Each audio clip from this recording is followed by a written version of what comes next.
जय श्री कृष्ण। कल की कथा में हम लोग सुने कि सनहि सनहि ऊपर में ता बोधया धृति गृहीतया धीरे धीरे क्रमशः पूर्ण विश्वास पूर्वक बुद्धि के द्वारा समाधि में स्थित होना चाहिए।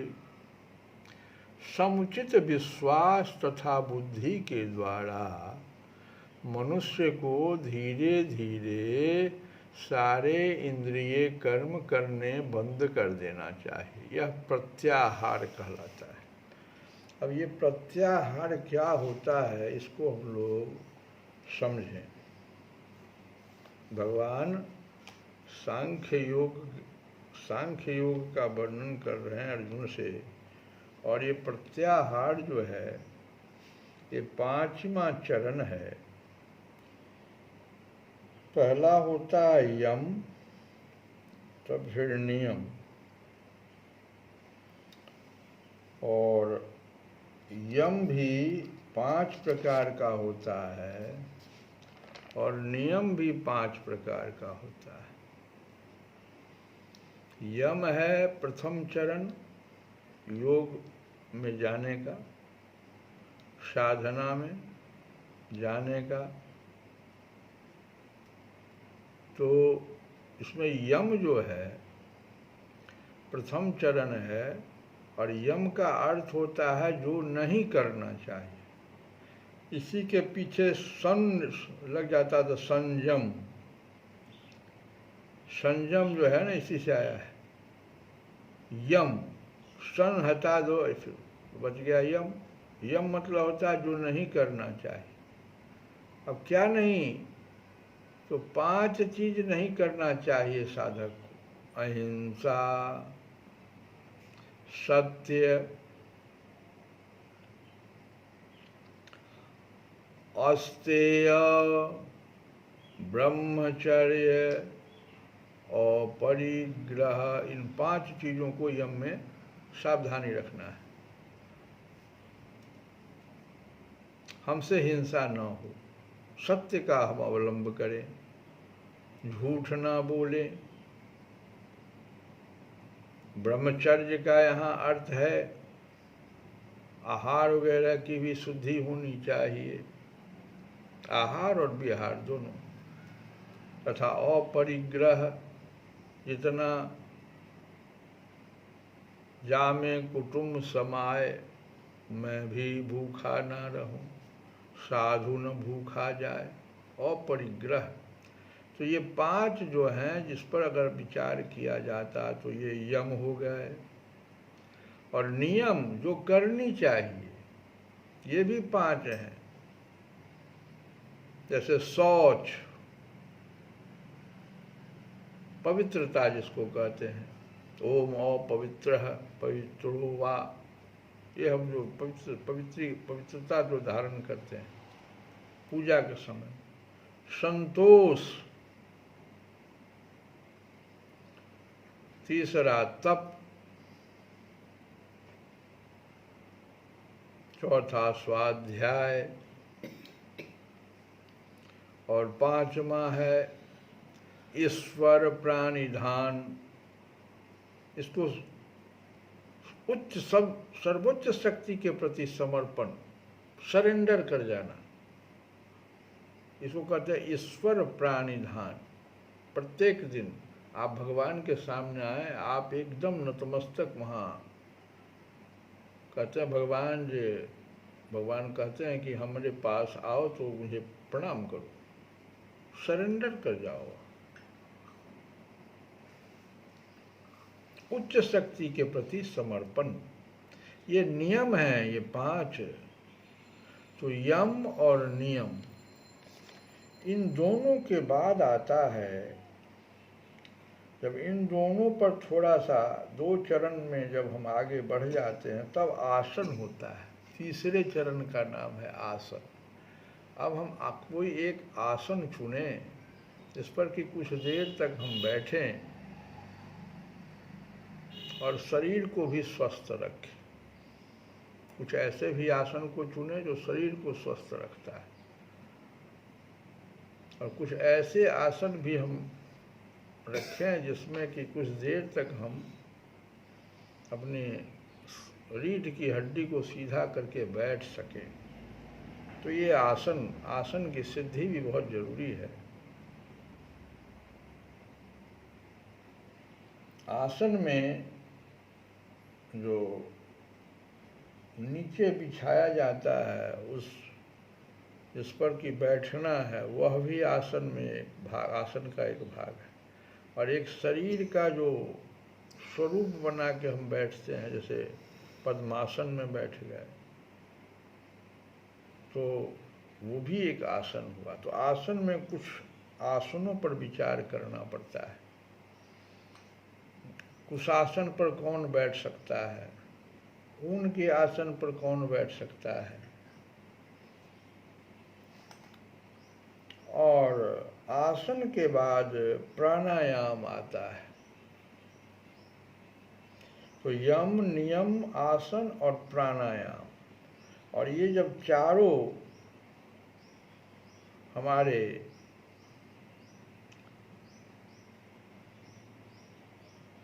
कुछ उस पर हमारा कुछ कहो जो कंट्रोल, और ये सब जो है ना, प्राणायाम जैसे है, यह श्वास का नियमन है। आपको अपने श्वास प्रश्वास को एक लय देना है।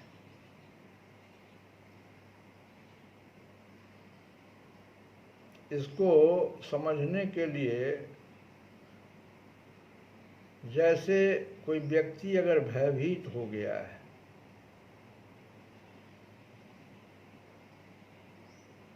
दूसरा लय उसका खराब हो गया, श्वास प्रश्वास में देखो उसका भयभीत हुआ तो उसका लय खराब हो जाता है श्वास प्रश्वास। ऐसे ही काम के समय, क्रोध के समय, ईर्ष्या के समय, हिंसा के समय, आदमी का श्वास और प्रश्वास जो है उसका लय खराब हो जाता है। और लय खराब होने का अर्थ है कि वह अशांत हो जाता है।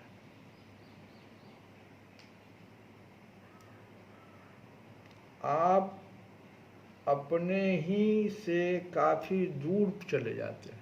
आप जो हैं, आप कौन हैं? आप शांति चाहिए, हमें आनंद चाहिए, लेकिन इन सब अवस्था में हमारा जब लय खराब होता है श्वास प्रश्वास का, तो हम काफी दूर अपने से चले जाते हैं, बहुत दूर हो जाते हैं। तो ये प्राणायाम जो है, ये आपके श्वास का नियमन है, आपको लयबद्ध कर देगा। और ये जो चार हमारा है इधर, यम, नियम, आसन, प्राणायाम, और तीन है सबसे आगे, धारणा, ध्यान और समाधि। कुल 8 जो हैं, पतंजलि के 8 हैं। तो अष्टांग योग भी कहलाता है ये।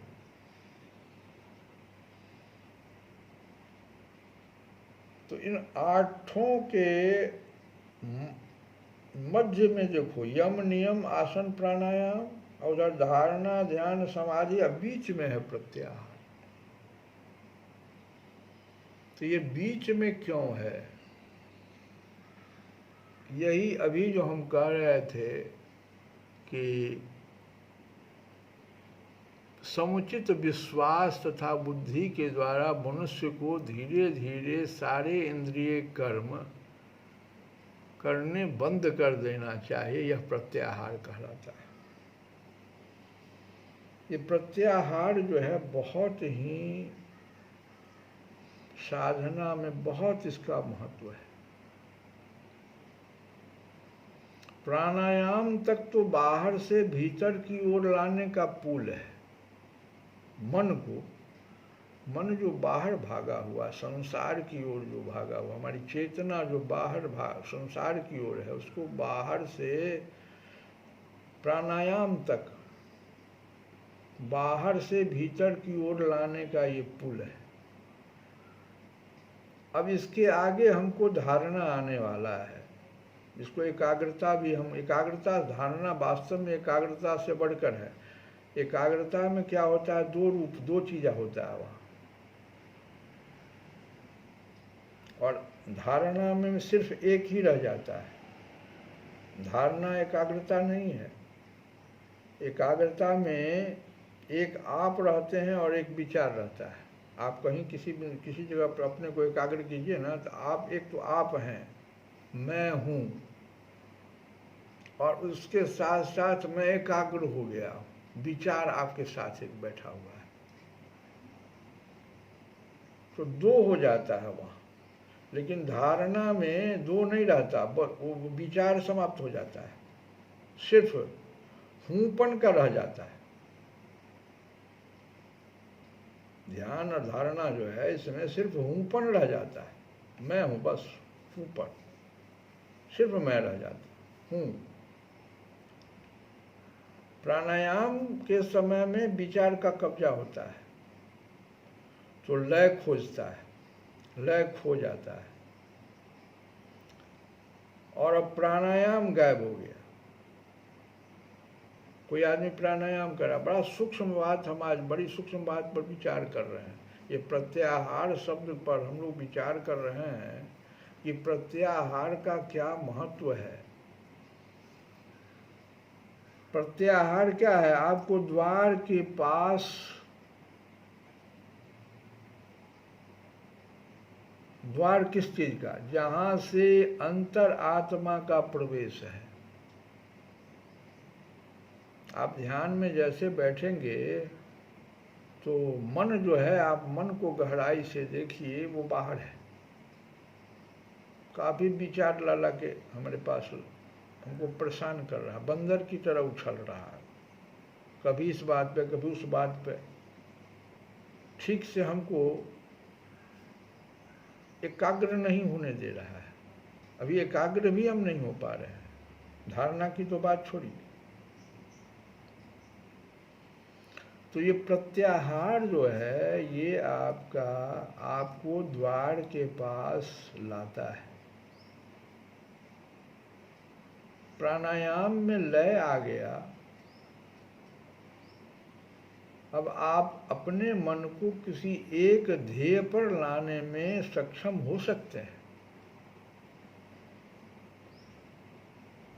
पहले आपने अपने शरीर, जीवन ऊर्जा को दिशा दिया प्राणायाम तक, यम नियम आसन प्राणायाम, यहाँ तक जो है आप क्या किए, अपने शरीर या जो जीवन ऊर्जा है उसको एक दिशा दिया कि भाई स्थिर हो जाओ।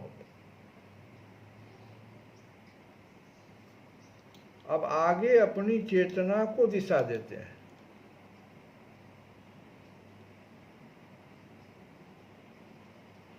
प्रत्याहार के द्वारा, प्रत्याहार से द्वार तक आते हैं, अंतर तक केंद्र के करीब अस्तित्व के द्वार पर आते हैं।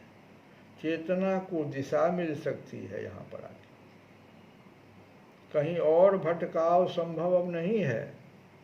चेतना को एक बिंदु पर स्थिर कर सकते हैं, यहीं पर विचार यहाँ पर समाप्त किया जा सकता है, हो जाता है। मन जो बंदर की तरह इधर उधर उछल कूद कर रहा था, अब एक जगह केंद्रित रह सकता है। यहीं से ध्यान की संभावना है। तो ये प्रत्याहार का महत्व है। यहाँ तक अगर आप नहीं आते हैं, इस द्वार तक अगर आप नहीं आइएगा जो कि आपके भीतर की ओर ले जाता है, जैसे कोई घर है, घर में जो जैसे जो पहला उसका मुंह है जहाँ से आप घर के भीतर प्रवेश करते हैं, वैसे ही बाहर से हम लोग अपने मन को भीतर ले जा रहे हैं। अब यहाँ से हमारा ध्यान शुरू करना है तो प्रत्याहार तक हमको आना पड़ता है, इसकी बहुत आवश्यकता है। इसलिए भगवान यहाँ पर और कहते हैं इस प्रत्याहार में जल्दीबाजी नहीं करना चाहिए, मन को जल्दीबाजी में नहीं प्रत्याहार चाहिए। सन ही कहते हैं, सन ही ऊपर में तो बुद्धया धृति गृहीतया आत्मसंस्थं मनः कृत्वा किंचित अपि चिंतयेत्। इस प्रकार मन को आत्मा में ही स्थित करना चाहिए तथा अन्य कुछ भी नहीं सोचना चाहिए। गिरता भी है आदमी यहीं से,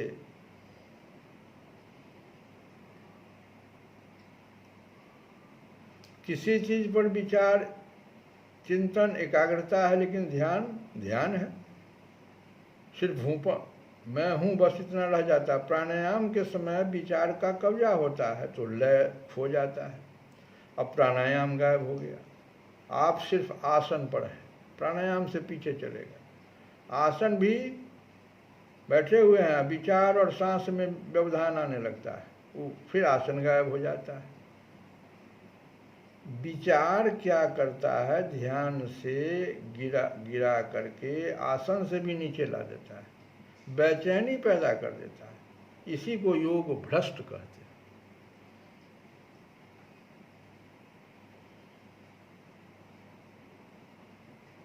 यह हूंपन जो है इसके कारण होता है।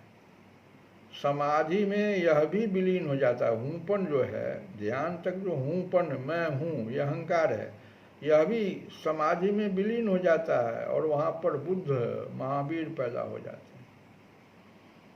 फिर वो संसार में रहते हैं लेकिन संसार उनमें नहीं रहता। इस प्रकार से ये प्रत्याहार के बारे में हम लोग आज बहुत गहराई से समझे इसका महत्व, और भगवान इसी के महत्व को अर्जुन से समझा रहे हैं, बता रहे हैं। हम लोग एक भजन जो विनय पत्रिका से ही गा रहे हैं, मन को सारी गड़बड़ी मन से हो रही, तो मैं सुनु मन मूढ़ सिखावन मेरो,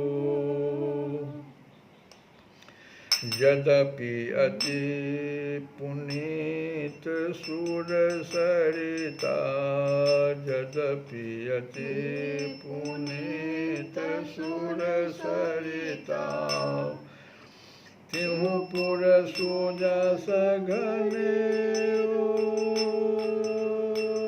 तजे चरण गहु न मिटत नित बहिवो ताहु केरो मन मोर सिखावन मेरो, मन मोर सिखावन मेरो। कहते हैं तुलसी बाबा कि यद्यपि गंगा जी देव नदी कहाती हैं और बड़ी पवित्र हैं, तीनों लोकों में उनका बड़ा यश भी फैल रहा है, परंतु भगवत चरणों से अलग होने पर, जब से वो भगवत चरण से अलग हुई हैं तब से आज तक उनका भी नित्य बहना कभी बंद नहीं होता। आगे कहते हैं तजे चरण अजहू न मिटत नित, तजे चरण अजहू न मिटत नित बहिबो ताहु केरो सुनु मन मूढ़ सिखावन मेरो। छूटन विपति भजे बिनु रघुपति, छूटन विपति भजे बिनु रघुपति, श्रुति संदेह उनिवेरो, तुलसीदास सवास छारी करी हो राम को तेरो। मन बोधस गावन मेरो, बोधस गावन मेरो। श्री रघुनाथ जी के भजन बिना विपत्तियों का नाश नहीं होता, इस सिद्धांत का संदेह वेदों ने नष्ट कर दिया है। इसलिए तुलसीदास, हे तुलसीदास, सब प्रकार की आशा छोड़कर श्री राम का दास बन जा। श्री कृष्ण गोविंद हरे मुरारे, नाथ नारायण वासुदेव।